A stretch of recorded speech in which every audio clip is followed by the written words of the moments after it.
Hi, this is John from Prakticala, and I'm going to do a quick review of the Kershaw Clash pocket knife or folding knife. It's the 1605. I would call this probably a budget or entry-level knife. It's not super expensive, and it has, pretty decent steel, 8CR13 MOV. It's kind of a budget, pretty good Chinese steel.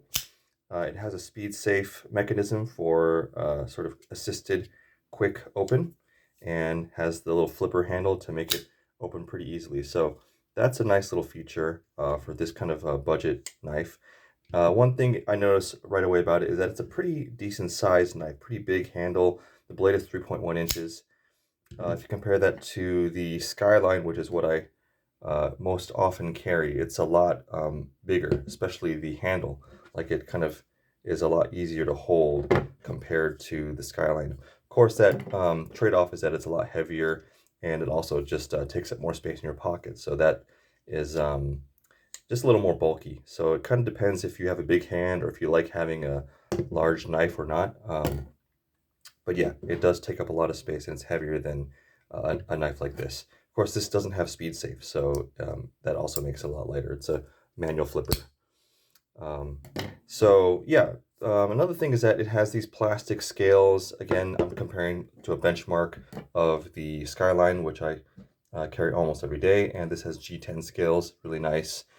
These plastic scales do feel kind of a little cheaper, a little more flimsy.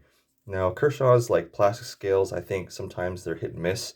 Sometimes they can be, not too bad. Sometimes they feel kind of tacky. I think it depends on how big they are. When you have big plastic scales, they feel a little cheap.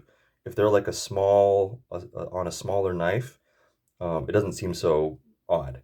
So it really depends how big the knife is. So because you have a big knife like this, plastic scales feels a little weird. Nothing to do with the function of it. It just kind of feels um, a little cheap in the hand compared to, again, the G10, which costs a lot more. This knife is like um, maybe like twice as expensive as the Clash.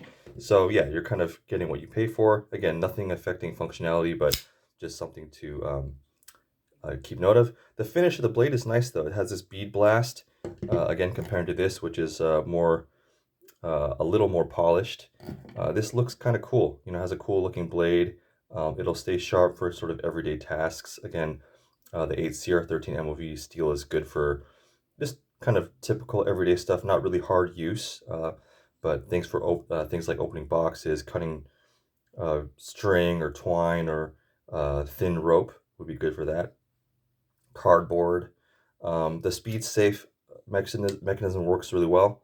Very fast opening, so very easy to use. Has the liner lock right here, easy to close with one hand. So it's a good, just functional knife. Has the pocket clip here.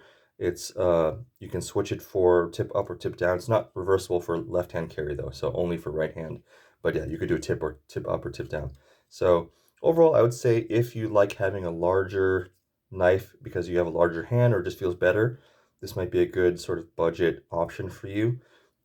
If you like having a little lower profile, this might be a little too big because, like I said, it's a little heavier, takes up more space in your pocket. But yeah, just functionally, it is a nice knife for everyday use. I wouldn't have a problem, carrying this as my EDC for sort of light, um, common everyday task use. So yeah, hopefully that review is helpful. And yeah, that's it. Thank you.